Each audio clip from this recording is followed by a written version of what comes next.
Hello, all of my Viking friends. This is an unusual video, and I am going to be trying to put a handle on my knife I got back in Norway back a long time ago.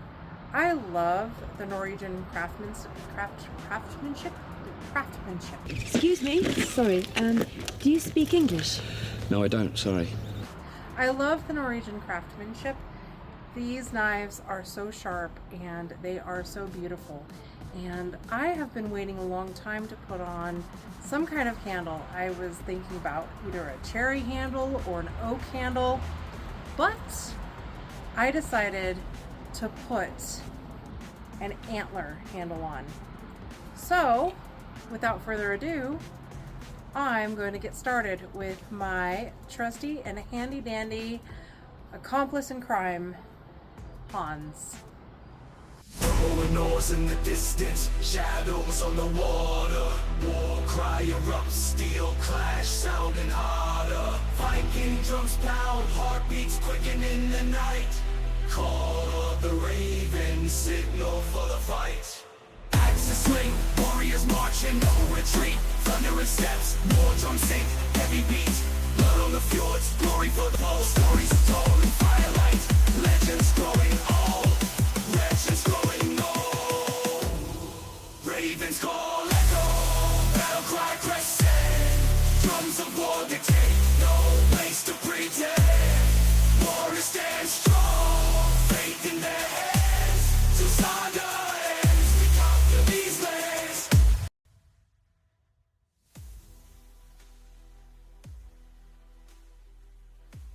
So first what I want to do is I want to figure out where in the handle I can put this knife.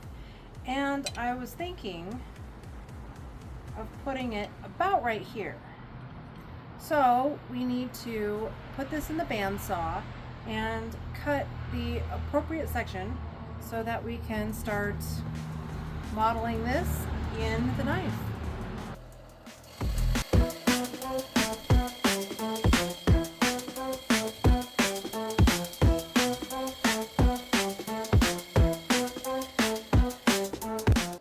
So now I have several of options. I can go ahead and cut diagonally like this, or I can cut straight across, or I can cut diagonally like this. Either way, I am going to figure things out. I like this as a makeshift hilt, but this has a curvature, so I'm kind of concerned about that.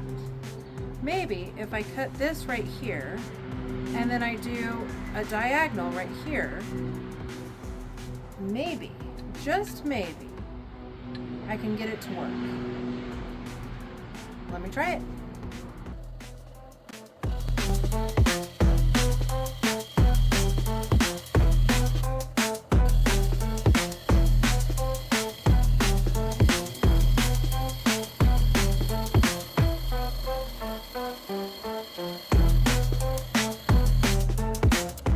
So now that we have this, we can definitely start drilling inside.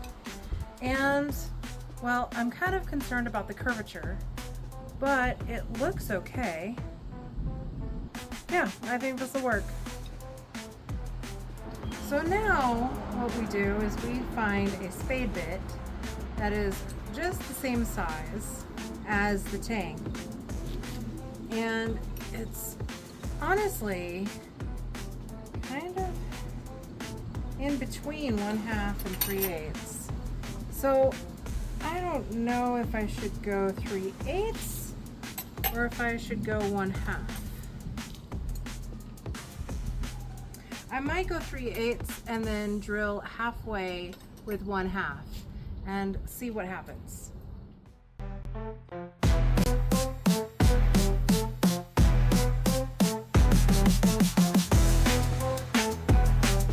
And while you are waiting, go ahead and throw your favorite axe at that subscribe button.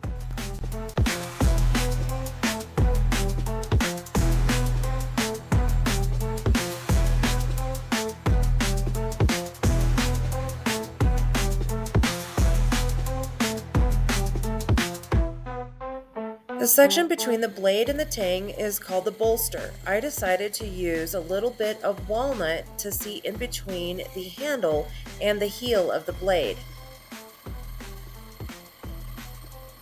I cut the disc of walnut wood about 1/4 inch thick, and then I drilled a hole through the center for the tang. Then I went to my workbench where I grabbed my JB Weld epoxy.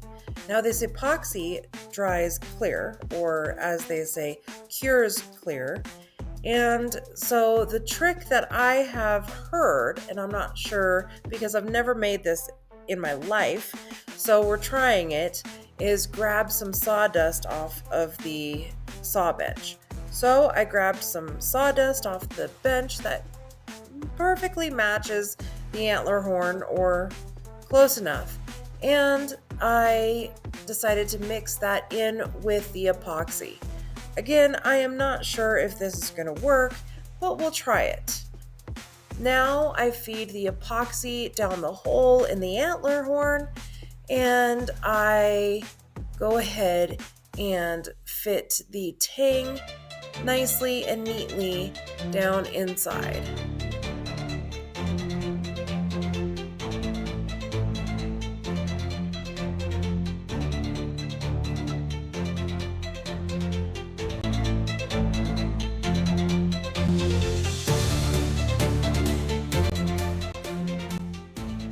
As you can see, the epoxy completely cured. Now, it doesn't dry, it cures, as I've been told. There's a difference. And I don't know if I'm completely satisfied with it, but what I want to do is I want to trim up the sides so that it can fit nicely in here. Right now, it doesn't fit very well. So, let's go ahead and trim it up.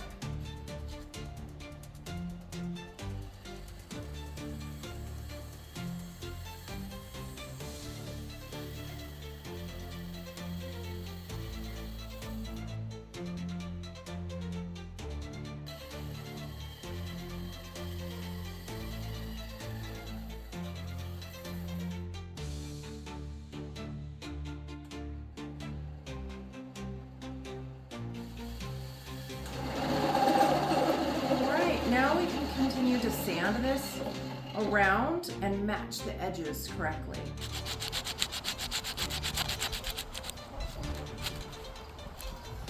I'm taking 100 grit sandpaper right now. And I am just going to go around and sand this down.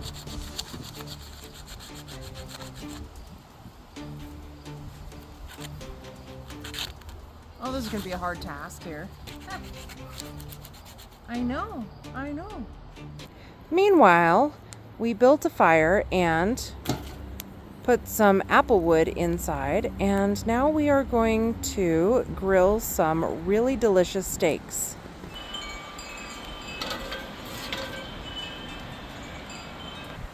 I'm going to throw in a generous amount of butter. And after the butter, I am going to set the steaks in. Now, I like my steak medium rare, but some of the people in my household like theirs a little more done, medium to even, well, medium well. And so we're gonna sit here and just play around with this and see what happens. And we're gonna season generously. Now this is all optional, but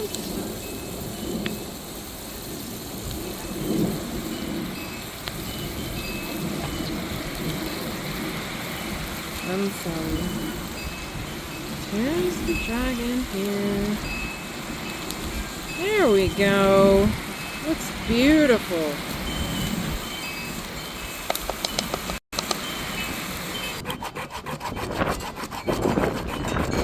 Coming across nicely. Look at that.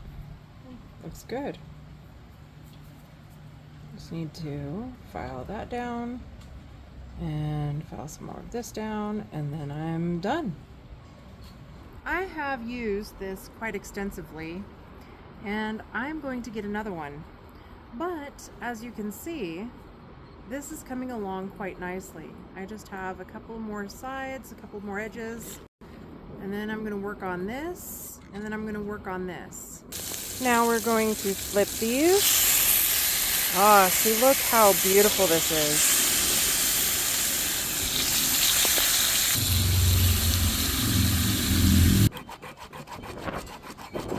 The only thing I don't like is this hole right here that developed, and I'm going to have to keep on sanding this down, smoothing it out. If I can get rid of this hole, that would be great. Otherwise, I'm going to have to fill it with epoxy again. Now, mine looks done. I like mine medium rare, while the rest of my crew likes, well, done. So I'm going to wait another 2 minutes, and I'm going to serve it up their plate. Look how beautiful that is. So here is the final product. It's not actually finished yet. I still have a hole to fix, and I'm going to sand the sides down a little bit more. I'm going to finish the top and the bottom, obviously, but I think it looks pretty good. I did wash it off, so that's why it looks so clean now, and I'm going to test it. A little bit of Viking salt, Tears of the Dragon. Well, I say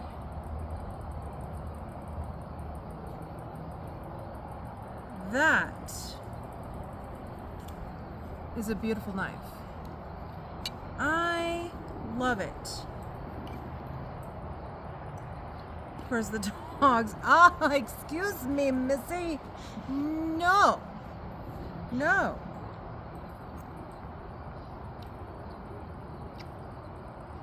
Oh my goodness.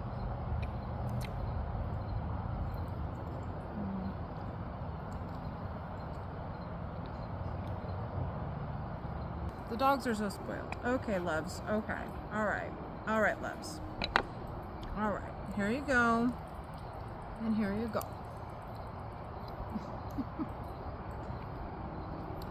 Spoiled dogs. Anyway, this is a beautiful knife. I love it. Still have some work to do, but you'll see it in the future. Until next time, my friends. I don't have anything to salute you with. Like and subscribe, and well, I'll see you next time.